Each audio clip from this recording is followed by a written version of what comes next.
Akshraj news, अचूक वेध, अचूक बातमी। आज हदगाव बंदला उत्स्फूर्त प्रतिसाद। दत्ता अनंतवार यांच्या उपोषणाचा 11वा दिवस।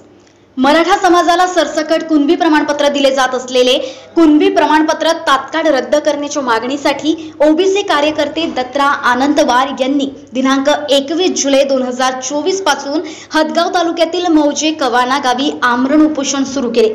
आज या उपोषणाचा 11वा दिवस असून दत्ता अनंतवार यांची प्रकृती ढासळली आहे असं डॉक्टरांनी सांगितलं। त्यांचे उपोषण ओबीसी समाज बांधवांच्या हक्काचे संरक्षण असा अर्थ असून शासनाने त्यांच्या या विषयाकडे, त्यांच्या या मागणीकडे तात्काळ लक्ष घातले पाहिजे। याकरिता दिनांक 30 जुलै रोजी समस्त ओबीसी बांधवांकडून हदगाव बाजारपेठ बंद ठेवण्यात आली। अक्षराज मीडियासाठी बालाजी गायकवाड, हदगाव, नांदेड।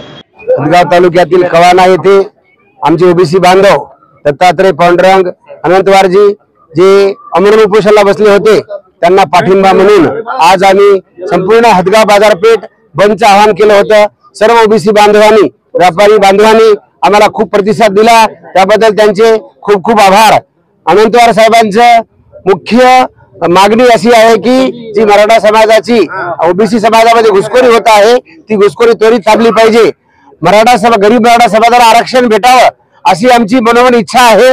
सर्व संपूर्ण महाराष्ट्रातल्या ओबीसी बांधवांची इच्छा आहे, पण आमच्या तटातून नको, आमच्या भागीदारीतून नको, ही आम्हाला आमची शासनाला विनंती आहे। आम्हाला खरं तर सर्व ओबीसी समाजाला एकतर एक उठून सर्वांनी एक राहणं आवश्यक आहे। त्याचबरोबर या हदगाव तालुक्यातले लोकप्रतिनिधी जेवढे काही आहेत आम्हाला त्यांना सुद्धा सूचना करायची आणि या ठिकाणी आज शपथ घ्यायची आहे की ज्यांना ज्यांना फक्त आमचं मतदान पाहिजे, पण आमचा माणूस त्या ठिकाणी ओबीसी साठी त्या ठिकाणी मरण्यास तयार आहे।